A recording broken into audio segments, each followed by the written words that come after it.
ब्रह्मा जी को प्रसन्न कर लिया हिरणाक्ष ने। बहुत गहर तपस्या की।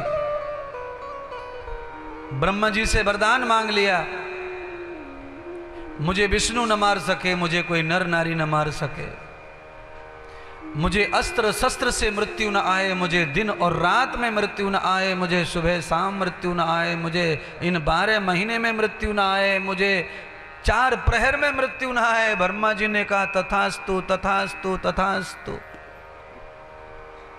ब्रह्मा जी क्या है, ये तो स्वयं भगवान कृष्ण भी गीता में कह रहे हैं, नैनम छिद्रंति शस्त्राणि नैनम दहंति पावकः। हे जीव, हे अर्जुन, केवल शरीर है जिसे अग्नि जला सकती है, पर तुमको अग्नि नहीं जला सकती। कोई कुल्हाड़ी नहीं काट सकती, कोई तलवार नहीं काट सकती, कोई त्रिशूल, कोई बाण, दुनिया की कोई आग नहीं है जो किसी को मार सके। केवल ये शरीर है, ये जो कपड़ा पहना हुआ है, जो कवच है, इसको नष्ट करने के लिए है, क्योंकि ये शरीर नष्ट के लिए ही मिला है। पर तुम तो अजन्य हो, अनन्य हो, अजन्मा हो। तो ब्रह्मा जी ने तथास्तु कह दिया, तो क्या कह दिया, वो तो अजन्मा ही है आत्मा। तो जा भाई, नहीं तू मरेगा अस्त्र शस्त्र से, अग्नि वायु जल पृथ्वी से। अहंकार में आ गया, मेरा क्या बिगाड़ लेगा विष्णु।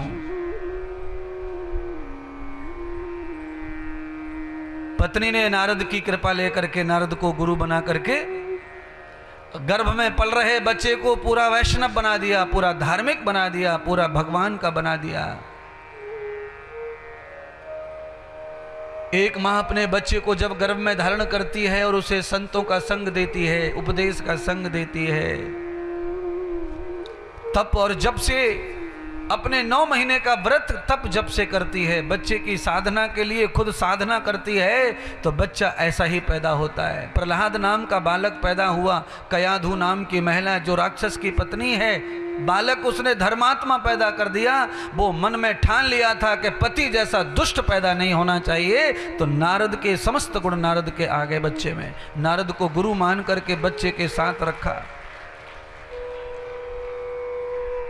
गुरु सेवा का बड़ा फल मिलता है, गुरु के वचन का, गुरु के संग का बड़ा प्रभाव होता है।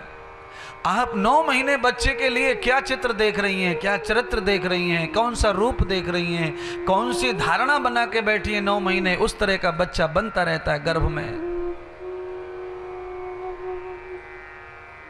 हिरण्यकश्यप नाम का जो दैत्य है, उसको बड़ी खुशी हुई, ब्रह्मा जी से आशीर्वाद मिला और घर में पुत्र मिला।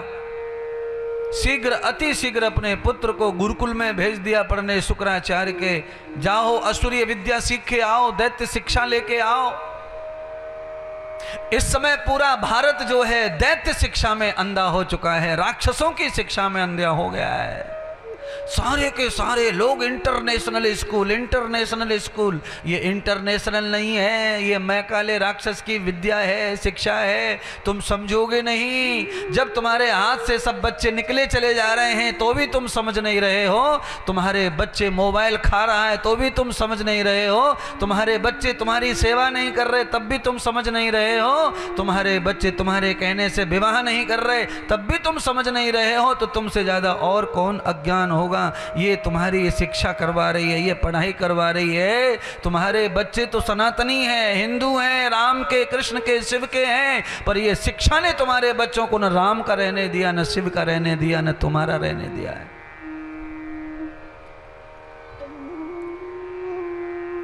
आदमी बड़ा गर्व कर रहा है, अंग्रेजी के 4 अक्षर बोलता है। तो भाषा से संस्कारों का परिवर्तन होता है बंधुओं। कोई चैलेंज करके कहे कि नहीं भाषा से संस्कार का कोई प्रभाव नहीं है, मैं कभी नहीं मानू सकूंगा।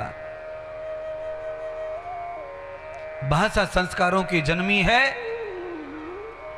रहन सहन, भोजन सब बदल जाता है भाषा के जीवन से।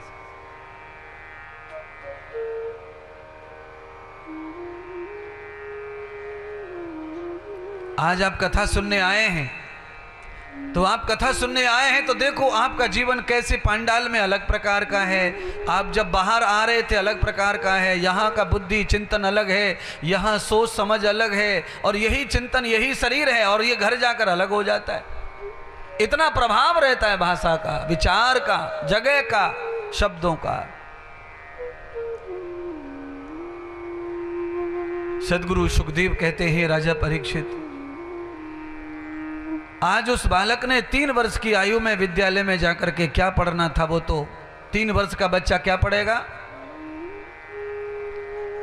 और 3 वर्ष के बच्चे को जो स्कूल भेज रहा है वो माता पिता भी राक्षस, वो माँ बाप अच्छे नहीं है जो इतने से बच्चे को स्कूल भेज देते।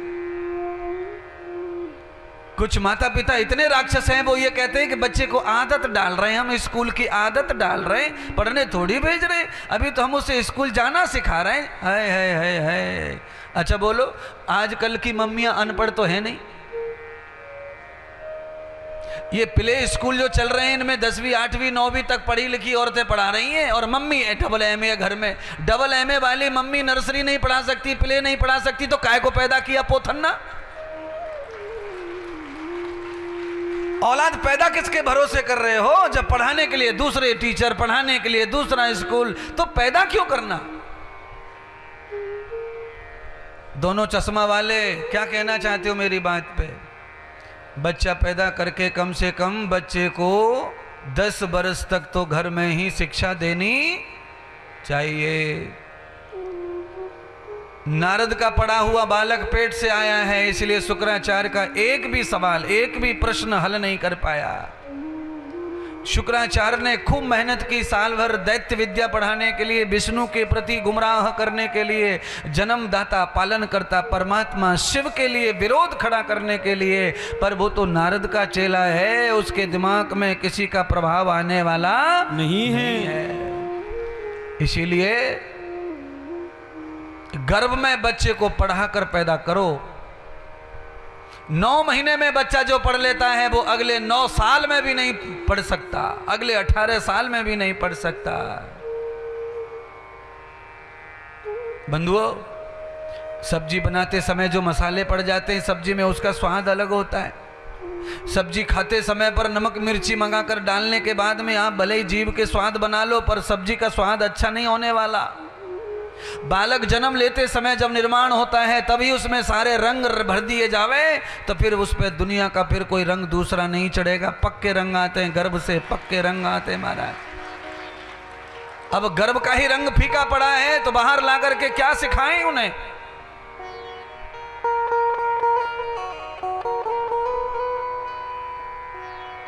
बालक प्रहलाद के ऊपर अत्याचार हुए। आसुरी विद्या को बालक पढ़ता नहीं है तो उसे मारा जाता है, पीटा जाता है, उसके ऊपर तेल गरम करके छिड़क दिया जाता है, गरम गरम सराखियों से उसे जला दिया जाता है। इतना त्रास बच्चे को दे रहे हैं। आखिर में यह हुआ कि उस बच्चे को लेकर आ गया। हिरणाक्ष की एक बहन भी थी, नाम होलिका है। उसने भी बच्चे को जलाकर मारने की कोशिश की, पर अपने कर्म से खुद ही मर गई, जल के भस्म हो गई। सदगुरु कहने लगे, राजन, आज हिरण्यकश्यप ने भी बालक को मारने के लिए तलवार निकाली और बालक से कहा कि तू आज बुला ले तेरे हमदर्द को। कौन है वो? कहां है वो? तेरे साथ आज मैं उस नारायण का भी खात्मा कर दूंगा, उस ईश्वर का भी खात्मा कर दूंगा। अच्छा, कोई आदमी इतना पागल हो सकता है बुद्धि से? अजर अमर अखिलेश अनंत अनादि अनुपम परमात्मा को भी मारने की घूं घूं कर रहा है। मैं जीवित नहीं छोड़ूंगा आज तुझे, पागल मूर्ख बालक। मेरे घर में पैदा होकर के मेरा विरोध कर रहा है और उस मेरे दुश्मन नारायण का साथ करता, उसकी प्रशंसा करता है। बालक प्रहलाद ने कहा, पिताश्री, आखिरी बार कह रहा हूं कि नारायण की शरणागति हो जाओ, वो आपको क्षमा कर देंगे, आपका कल्याण कर देंगे। नहीं माना। तलवार जैसे ही उखाड़ी और बच्चे के सिर पर प्रहार करना चाहा, तभी भगवान श्री नरसिंह के रूप में खंबा फाड़कर प्रकट हुए पत्थर से, और नरसिंह भगवान ने अपने नाखूनों से दुष्ट का सीना चीर दिया, धराशायी कर दिया हिरणाक्ष को। छाती पर बैठकर उसके प्राणांत करने लगे भगवान, और दुष्ट को कहा, देख मूर्ख, तूने ब्रह्मा से वरदान लिया था, देख ले, न कार्तिक है, न वैशाख है, न जेठ है, न आषाढ़ है, न जून है, न जनवरी है, और ना ही तलवार है, न कोई आग है, न बंदूक है, न कोई रॉकेट है, और देख ले, न नर हूं न नारी हूं, मैं तो केवल तेरे पापों का काल हूं, तू पापी है और मैं पापों का खात्मा हूं। इसलिए मूर्ख, मृत्यु का कोई समय और मृत्यु का कोई काल, मृत्यु की कोई अवस्था नहीं होती है, तू मूर्ख है, पापी है। नरसिंह भगवान हिरणाक्ष को अंतिम उपदेश देकर के उसे मुक्ति प्रदान करते हैं, क्योंकि भगवान ने उनको वरदान दिया था। दोनों के दोनों ये राक्षस थे, सनत कुमारों के श्राप से राक्षस बन गए थे, भगवान की सेवा किया करते थे, इसलिए भगवान ने इनका उद्धार इस तरह किया है।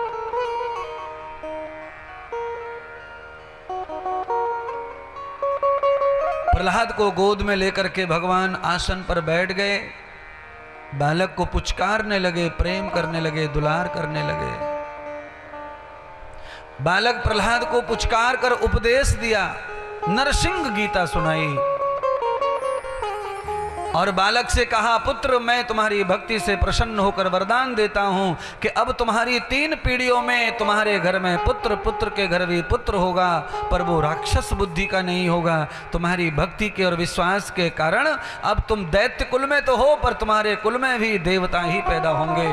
तो भगवान प्रहलाद का पूर्ण संपूर्ण विवाह हुआ, और विवाह के बाद में प्रहलाद भगत को भी विरेचन नाम का पुत्र हुआ, और विरेचन नाम के पुत्र के बाद उनके घर में राजा बलि पैदा हुए। तीनों के तीनों वंश, तीनों की तीनों पीढ़ियों में भगवान ने कहा कि तीसरी पीढ़ी जब तेरी आएगी प्रहलाद, तब मैं फिर से आऊंगा और तेरे घर में आकर के भिक्षाटन करूंगा, इतना दानी तेरा प्रपौत्र होगा, तेरे पुत्र का बेटा होगा।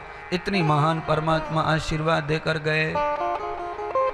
अब जरूरी ये नहीं है कि मैं भक्ति कर रहा हूं कि तुम कर रहे हो, जरूरी ये है कि भक्ति करना हर प्रत्येक मानव शरीर का धर्म है, प्रत्येक शरीर का धर्म है। प्रभु का धन्यवाद करे, ईश्वर गुणानुवादन करे, क्योंकि उसने ये काया दी है, ये संसार दिखाया है, तो उस परमात्मा का ऋण चुकाने के लिए केवल उसका प्रचार करो, प्रभु का गीत गाओ, उसके धन्यवाद में झुके रहो, उसकी स्तुति और प्रशंसा में अपने आप को झुकाए रखो, तो ऋण चुकेगा प्रभु का, तो मौका मिलेगा तुम्हारे उद्धार को उद्धार करने का।